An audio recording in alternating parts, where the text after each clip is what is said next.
POV. You just made a fun 2D, 2.5D, 3D puzzle game about magical fairies and their magic blocks, and I think they're saving the world. But you're afraid the big, mean next-door neighbor Western audiences won't really get your vision. So what do? Well, you pat yourself on the back, because making a game, it's an incredible feat and truly difficult to do. And it's okay if not all audiences immediately understand your creative vision. Pokemon. You actually just do Pokemon anime game, but with those same puzzles. Pokemon Puzzle League was a complete curveball for the world of Pokemon games, especially for its time. And my goal today is to make you understand why I personally have not been able to stop thinking about it since I got my grimy little fingers, a silly little cartridge, shoved in the console. Before going any further, it is worth noting that there is also Pokemon League Challenge. We're not talking about that. I don't care about Pokemon League Challenge. Do you have the coordination to be Pokemon Puzzle Master? You have what it takes to face your toughest opponent yet. The Wall. New Pokemon Puzzle League pits you against 16 trainers in Pokemon's biggest challenge of them all, the Wall. The year is 2000. I am not born yet. But you know what was born? This game. It was developed by Nintendo and was the first Pokemon game to be released exclusively to the Western market and not Japan. I wonder why that is? Because it's a blatant reskin, Steve? Yes! Sit on it! So let's back it up to 1995. Panel de Pon was made for the Super Nintendo Entertainment System. It featured cute little fairies who lived in a fantasy world and... Oh, this one got reskinned too? I'm making a complete what of myself? The most embarrassing thing you've ever seen, and now I'm making it worse because I'm saying everything in the microphone. So yeah, Panel de Pon is also Tetris Attack 1996. You know, that game with Yoshi and friends. Bumpty. You guys know Bumpty? Turns out when Nintendo 64 came around, the idea for Panel de Pon 64 was proposed, taking the classic puzzle style of the game and amping it up with the power of 3D. For whatever reason, though, rather than repeating what happened in the past, the Japanese version just got absolutely scrapped. Panel de Pon was dead. But you know what wasn't dead? Pocket Monsters. Are you ready to be the ultimate Pokemon Master Trainer? Yes, I think I am.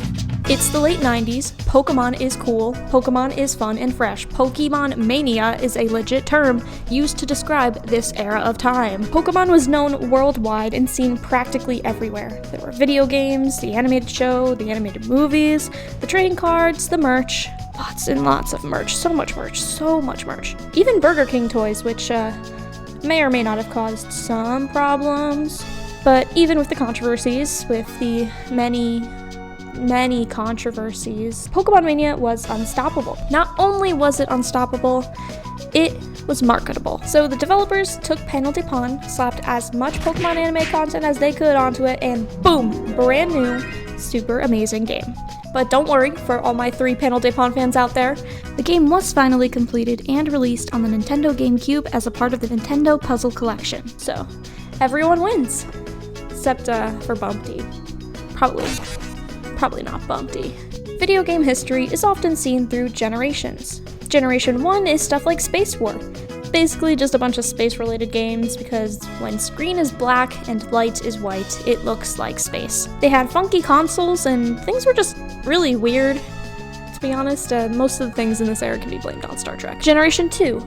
Bam! We've got home consoles. Technically, the first home console was in Generation 1, shout out to the Magnavox Odyssey, my bestie, my boo thing, but Generation 2 is when the Atari helped truly bring consoles home. Gen 3 was the NES, Gen 4 was the SNES, hey, we just talked about that one. And now that brings us to Generation 5, where things got dimensional. Basically what you need to know is that this was where 3D was just kind of getting started. Toy Story did not know how to animate a baby. Being able to flex a 3D game basically made you the cool kid. That stupid neighbor, I hate you. This also led to increased capabilities with artificial intelligence. No, not generative AI, I mean the AI that made you lose Mario Party when you were playing by yourself, like a loser. You're not the superstar, you'll never be the superstar. Mix all of this in with Panel de Pon / Tetris Attack games of the 4th generation, and you get fun gimmicks. It's worth noting that this era of the Pokemon anime was dubbed in English by 4Kids Entertainment. Yeah, that 4Kids. 4Kids handled the dub of Pokemon until 2005, and man, it was incredible. Hey, I know! I'll use my trusty frying pan as a drying pan! They also handled shows like Yu-Gi-Oh!, Sonic X, Viva Pinata, and my goat Kirby right back at ya. They basically ran the video game to animated TV show pipeline for the early 2000s, my favorite niche personally. And fun fact, 4Kids dubbed video games too, including notorious game Shadow with a Gun 2005. Love it. Or hate it, you don't hate it, you love it. All of this is relevant because Pokemon Puzzle League is one of the few Nintendo 64 games to use 4Kids dubbed content for their FMVs. Freaking movies. vannycoo. FMVs are full motion videos, basically the equivalent of putting a video into a game for a cutscene rather than having things animate in real time. Just wonder what Ganon is up to. This is displayed in the PPL Drizzy's opening cutscene, along with many other games around this time period. Golly! So let's talk about the story. Don't worry, it's stupid. It all revolves around the world of Pokemon anime, which is an adaptation of the Pokemon games, so an adaptation of an adaptation ending up exactly where we started. For anyone who has lived under a rock since 1997, the Pokemon anime is about a forever 10-year-old boy named Ash Ketchum who lives in a world full of Pokemon. Little creatures that people used to playfully and sometimes not playfully. Alright, freeze! These are ice packs we're gunning. I mean ice guns we're packing. It's Team Rocket! Cool. We're just like those supervillains in the comic books, except better looking. And even meaner. Battle against each other. Ash's partner is Pikachu, the guy from the Macy's Thanksgiving Day Parade, and together they go on journey after journey making new friends, seeing new Pokemon, and sometimes stopping terrorists. Classic 10-year-old hobbies. Ash battles gym leaders and Pokemon champions with the hopes of becoming a Pokemon master, a term that is never truly defined, allowing the show to go on indefinitely, and oh, yeah, right. He actually became the champion, and now the show's over. I miss it. In Pokemon Puzzle League, Ash and Pikachu finally decide to take a vacation, likely after completing the Orange League for all those following in the timeline. And on this vacation, though, they get a booty call from Professor Oak, telling Ash that he has been selected to be a challenger for the official Puzzle League tournament. So he goes with Pikachu to the Pokemon Puzzle League village. You can't make this up. Cinema.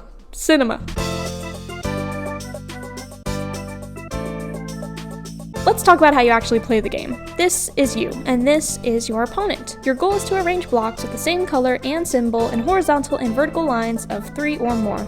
But uh-oh, the blocks are moving up, and they're not stopping. If the blocks reach the top of the screen, you lose. The true magic of the game, though, is combos and chain reactions. When you make back-to-back connections, you slow down the stream of blocks, and even better, you send a big old sludge of what is referred to as garbage blocks to the top of your opponent's playfield. Garbage blocks can only be destroyed by making a connection that directly touches the block, and doing so only removes a row at a time. The more elaborate the chains are, the bigger the garbage blocks are. This is really difficult, trust me. Welcome to Pokemon Puzzle League Village, a village full of puzzle players, conveniently right next to Ash Ketchum's vacation spot, because, sure, on this village you will see the various places at your disposal. First up, we have Professor Oak's labs. The opening cutscene literally tells you to go here, but it's not forced, which is kind of funny, honestly. This section gives basic tutorials on how to play the game. But if you actually want to learn how to get good, like a nerd, you could go to Mimic Mansion. I'm saying it like producer tags. Led by nobody's favorite character, Tracy Sketchit, the Mimic Mansion is just a better tutorial. It's a training area where you can practice combos and techniques. After your training, you can then go to One Piece Stadium, which is the single-player story mode.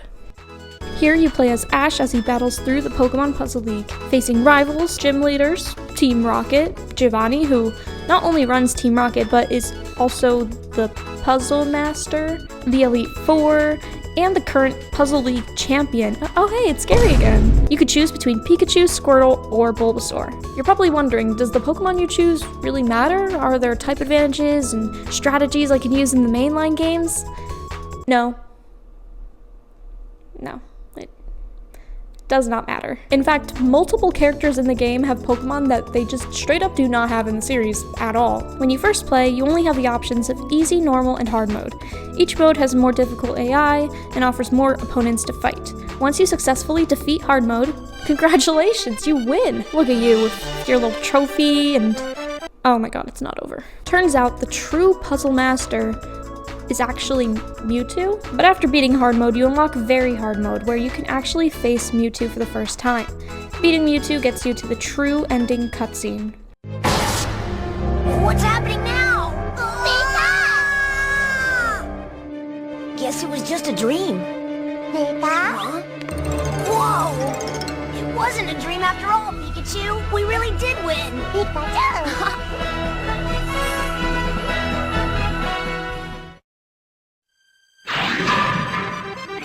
Congratulations, you've won.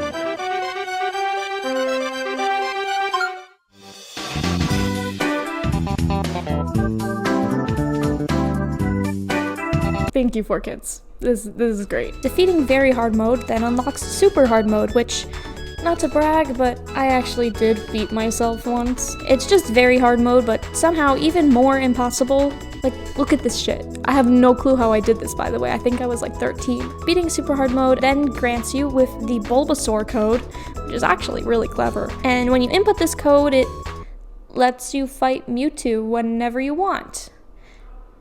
Which is cool in concept, but also the amount of work that goes into getting this code, trust me, you don't want to fight Mewtwo again. 2-piece stadium.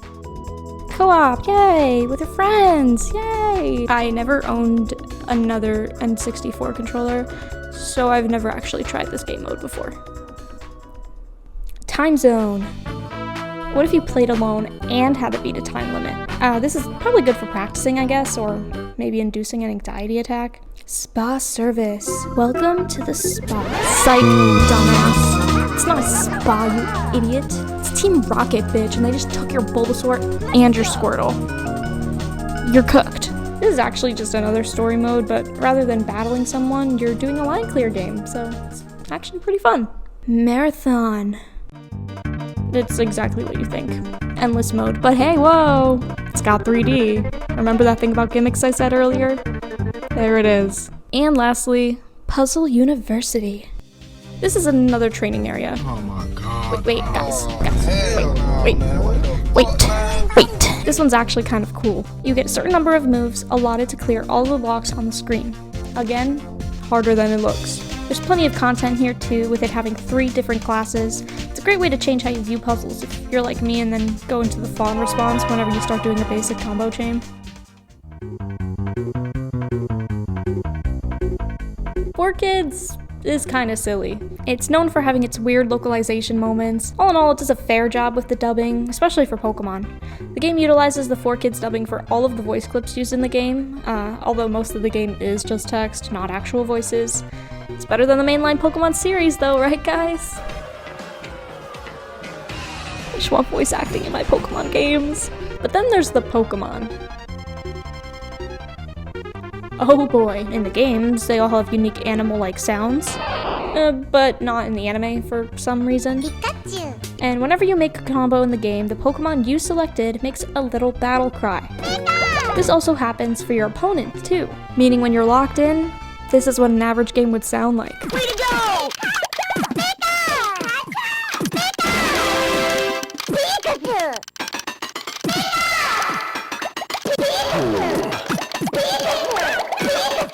It's so bad. Some may call this annoying, irritating, dreadful even.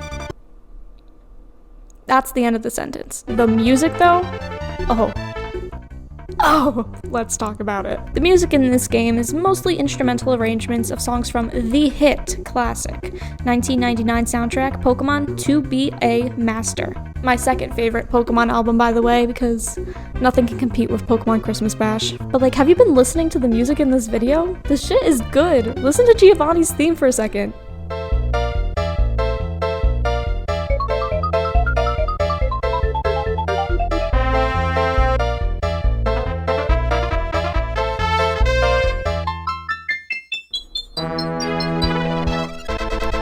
kids. This game also loves to do this funny little thing called promoting anxious thoughts.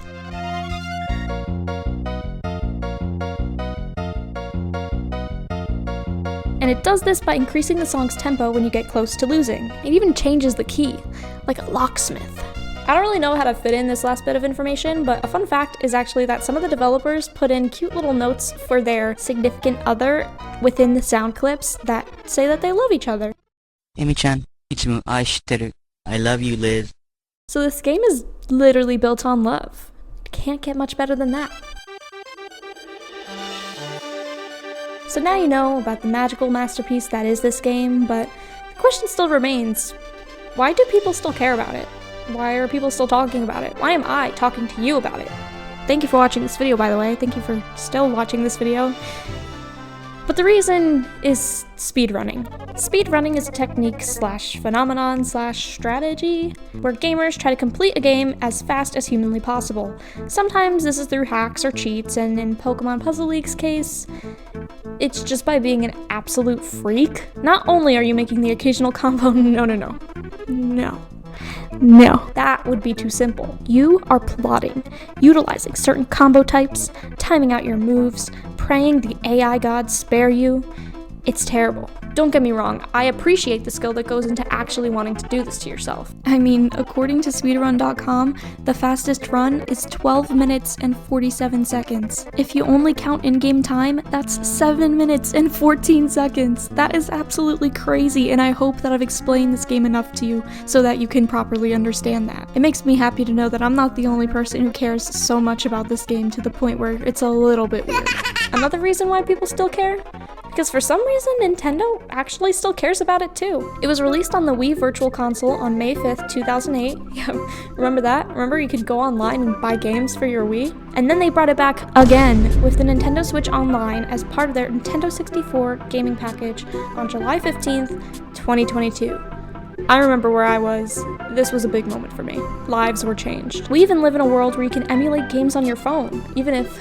Oh wow. No, this is bad. Don't do this. In conclusion, Pokemon Puzzle League is good and fun.